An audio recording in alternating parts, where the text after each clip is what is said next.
말씀입니다. 역대기상 21장 말씀 1절로 17절 말씀, 제가 먼저 읽겠습니다. 사탄이 일어나 이스라엘을 대적하고 다윗을 충동하여 이스라엘을 계수하게 하니라. 다윗이 요압과 백성의 지도자들에게 이르되 너희는 가서 브엘세바에서부터 단까지 이스라엘을 계수하고 돌아와 내게 보고하여 그 수요를 알게 하라 하니, 요압이 아뢰되 여호와께서 그 백성을 지금보다 100배나 더하시기를 원하나이다. 내 주 왕이여, 이 백성이 다 내 주의 종이 아니니까 내 주께서 어찌하여 이 일을 명령하시나이까? 어찌하여 이스라엘이 범죄하게 하시나이까 하나, 왕의 명령이 요압을 재촉한지라. 드디어 요압이 떠나 이스라엘 땅에 두루 다닌 후에 예루살렘으로 돌아와 요압이 백성의 수요를 다윗에게 보고하니, 이스라엘 중에 칼을 뺄 만한 자가 110만 명이요 유다 중에 칼을 뺄 만한 자가 47만 명이라. 요압이 왕의 명령을 마땅치 않게 여겨 레위와 베냐민 사람은 계수하지 아니하였더라. 하나님이 이를 악하게 여기사 이스라엘을 치심해 다윗이 하나님께 아뢰되 내가 이 일을 행함으로 큰 죄를 범하였나이다. 이제 간과하옵나니 종의 죄를 용서하여 주옵소서. 내가 심히 미련하게 행하였나이다 하니라.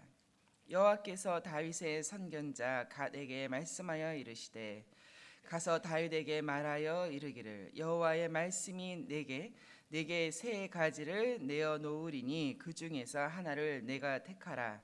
내가 그것을 내게 향하리라 하셨다 하라 하신지라. 가시 다윗에게 나아가 그에게 말하되 여호와의 말씀이 너는 마음대로 택하라. 혹 3년 기근이든지 혹 내가 석 달을 적군에게 패하여 적군의 칼에 쫓길 일이든지 혹 여호와의 칼 곧 전염병이 사흘 동안 이 땅에 유행하여 여호와의 천사가 이스라엘 온 지경을 멸할 일이든지라고 하셨나니 내가 무슨 말로 나를 보내신 이에게 대답할 것을 결정하소서 하니, 다윗이 갓에게 이르되 내가 곤경에 빠졌도다. 여호와께서 긍휼이 심히 크시니 내가 그의 손에 빠지고 사람의 손에 빠지지 아니하기를 원하나이다 하는지라. 이에 여호와께서 이스라엘 백성에게 전염병을 내리심에 이스라엘 백성 중에 죽은 자가 7만 명이었더라.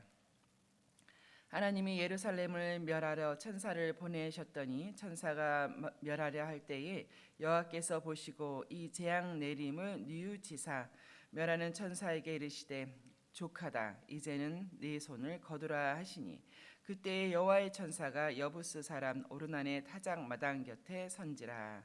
다 같이 읽겠습니다. 다윗이 눈을 들어 보매 여호와의 천사가 천지 사이에 섰고 칼을 빼어 손에 들고 예루살렘 하늘을 향하여 편지라. 다윗이 장로들로 더불어 굵은 배를 입고 얼굴을 땅에 대고 엎드려 하나님께 아뢰되 명령하여 백성을 계수하게 한 자가 내가 아니니까 범죄하고 악을 행한 자는 곧 나이니이다. 이 양떼는 무엇을 하였나이까? 청하건대 나의 하나님 여호와여, 주의 손으로 나와 내 아버지의 집을 치소서. 주의 백성에게 재앙을 내리지 마옵소서 하니라. 다윗이 칼을 뺄 만한 장정이겠죠. 그런 군인, 민간 군인 그 인구를 조사하게 했습니다. 칼을 뺄 만한 자가 얼마나 되는가. 이제 그것이 자신을 지키고 나라를 지킬 것이라 생각을 했으나 우리 16절에 같이 읽으셨죠. 결국은 여호와의 천사가 칼을 빼고 자신을 향하고 이스라엘을 향하게 되는 그런 사건입니다.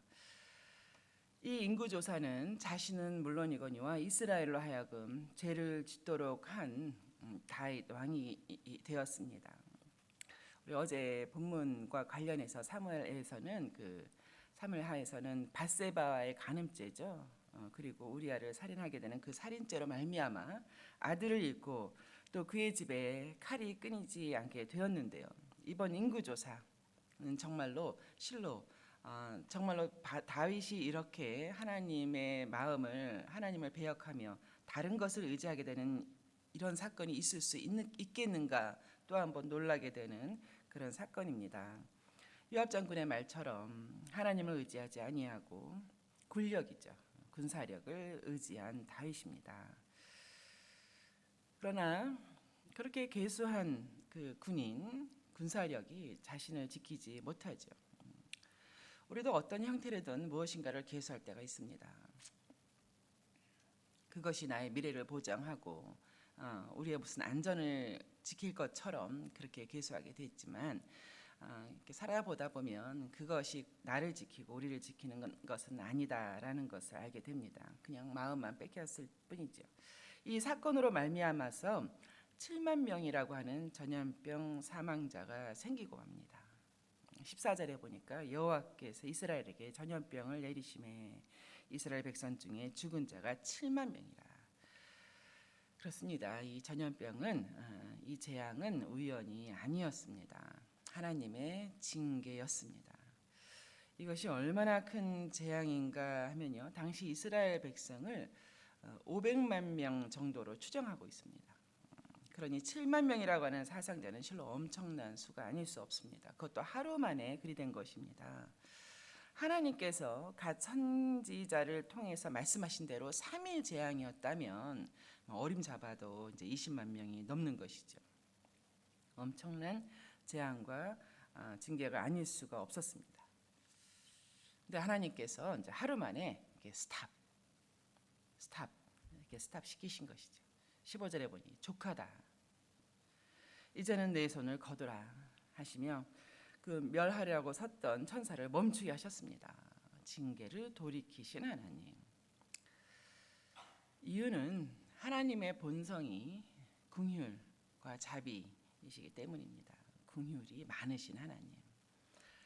맥스 루케이도는 그의 제 은혜에서 이렇게 썼습니다.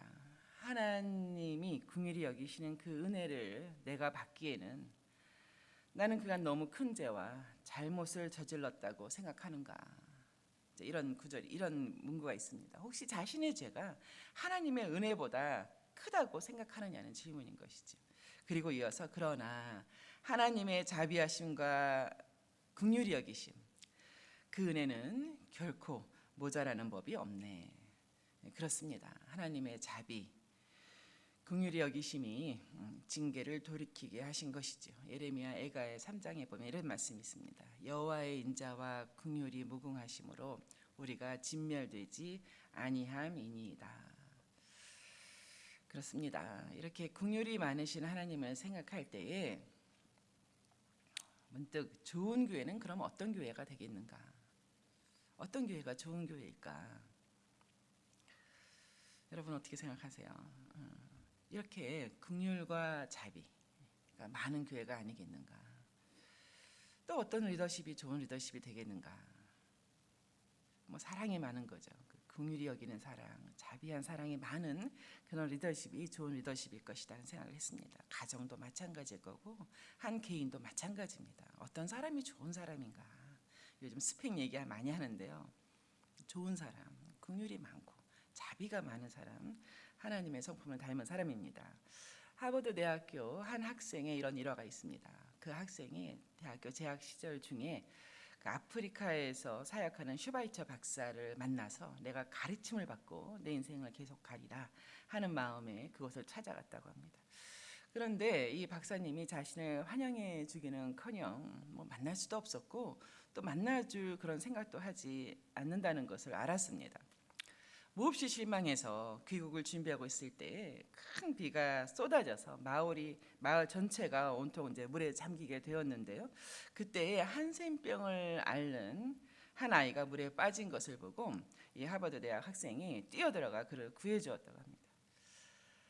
자, 그제서야 슈바이처 박사가 그를 불렀고 또 이렇게 말을 했습니다. 내가 며칠 자네를 보니 전혀 나를 만날 준비도 만날 가치도 없어 보였네. 그런데 아이를 구해주는 것을 보고 자네에게 긍휼의 마음이 있다는 것을 보았네. 그리고 이렇게 가르쳤다고 합니다. 세상을 구할 수 있는 것은 의사나 약이 아니라 긍휼의 마음일세. 세상을 구하는 것은 긍휼의 마음이다.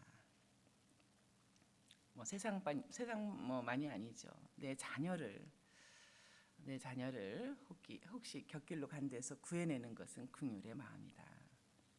여러 가지 주변에 잘못된 일들, 거기에 휘말린 사람들을 구원해내는 것은 긍휼의 마음이다. 이런 맥락입니다. 하나님이 그러하신 것이죠. 그래서 징계를 돌이키셨습니다. 그런데 오늘 본문의 다윗도 그러한 사람이었습니다. 다윗이 보았죠. 칼을 예루살렘을 향해서 서 있는 천사를 보았습니다. 그리고 장로들과 함께 굵은 배를 걸치고 이제 얼굴을 땅에 대고 엎드렸습니다. 17절 하반부에 보니까 이 양떼는 무엇을 행하였나이까? 주의 백성에게 재앙을 내리지 마옵소서. 긍휼히 여겨 주시옵소서.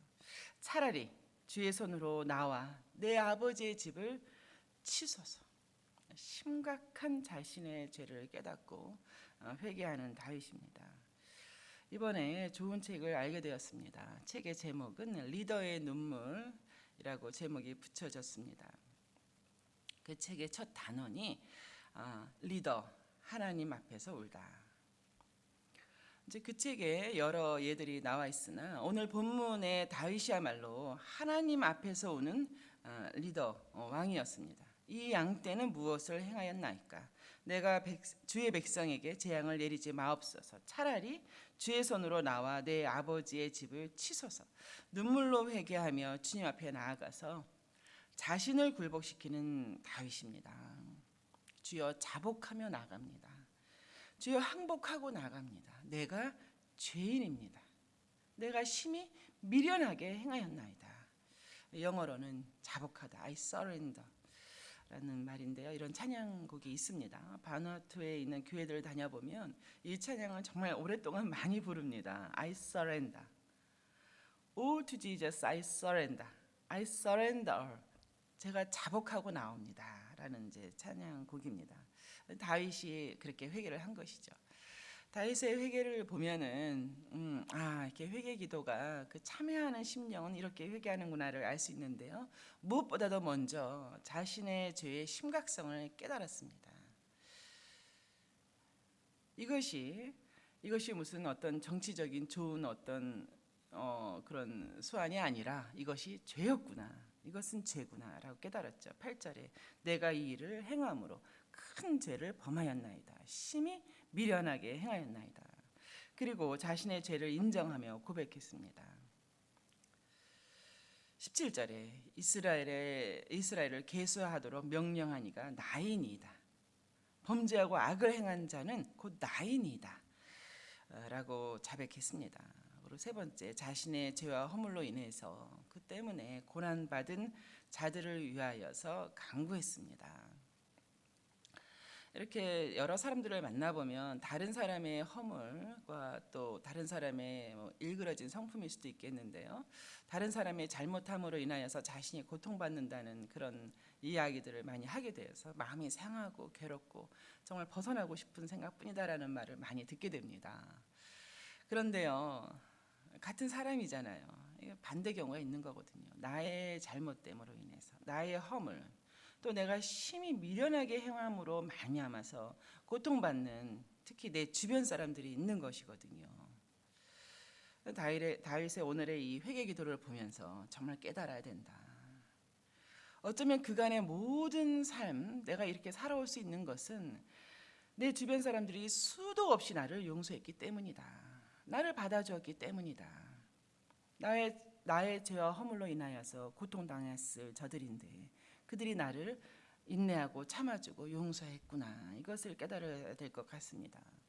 이런 다윗은 자신을 주께 내맡기면서 그분의 긍휼과 자비만을 구했죠. 청컨대 나와 내 아버지 집을 치시고 주의 백성에게 재앙을 내리지 마옵소서. 말 그대로 리더, 하나님 앞에서 울다. 하나님 앞에서 울며 회개하는 그런 다윗 왕이었습니다. 이 역대기를 기록했다고 우리가 생각하는 에스라는 다윗의 이런저런 여타의 범죄는 기록하지 않았습니다. 그런데 유독 이 부분에 대해서는 상세하게 기록을 했습니다. 이유는 자명합니다. 이 역대기의 청취자가 되는 포로 귀환자, 그 포로 귀환자에게 전하는 메시지가 있는 것이죠. 포로 귀환자들 자신들 역시 하나님을 수없이 배역하고 이방 나라를 의지했던 그런 범죄함이 있었죠. 수많은 선지자를 통하여서 그 죄에서 돌이키도록 말씀하셨으나 이스라엘 백성은 그야말로 목이 곧은 백성이었습니다. 이후 나라를 잃고 주권을 잃었습니다. 이제 그런 포로 귀한 자들에게 주는 메시지가 이것인 거죠. 그래 그리하였으나 우리가 그렇게 범죄하였으나 우리가 그렇게 심히 미련하게 행하였으나 그럼에도 불구하고 우리가 우리의 죄를 전심으로 자복하면 긍휼이 많으신 하나님께서 그 긍휼하신 대로 우리를 용서하실 것이다. 그는 긍휼이 많으시다. 긍휼이 무궁하시다.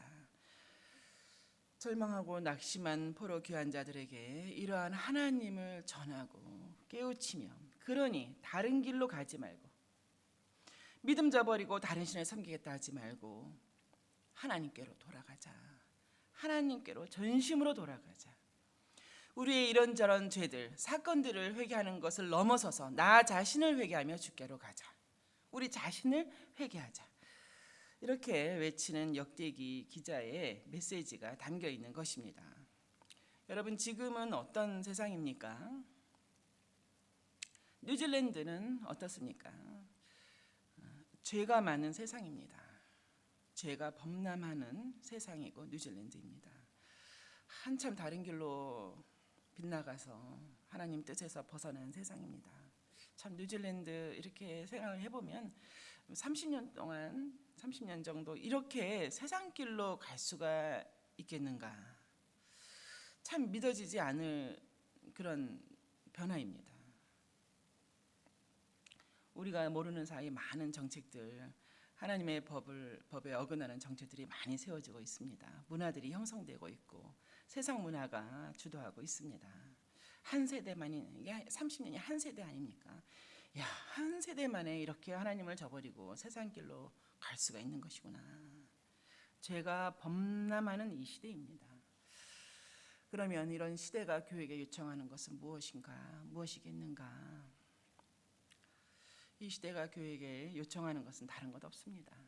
오늘 본문의 다윗과도 같이 주여 원하옵건대 이 백성을 구하여 주시옵소서. 긍휼을 베푸시고 자비를 베풀어 주시옵소서. 이것은 실로 하나님을 저버린 세상 사람들이 구할 수 있는 것은 아닙니다. 하나님을 저버린 사람들이 하나님을 알지 못하는 어떻게 세상 나라가 하나님께 이것을 구하겠습니까? 이것은 우리가 하나님을 섬기는 교회가 구해야 할 것이 아닌가.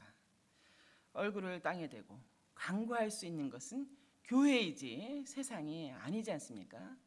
이것이 교회의 실로 아주 엄중한 그런 임무가 아닌가, 소명이 아닌가 싶습니다. 교회가 이 시대의 소망인 것입니다. 세상의 죄에 대해서, 악에 대해서 하나님 긍휼히 여겨 주시옵소서. 긍휼이 무궁하신 하나님, 자비를 베풀어 주시옵소서.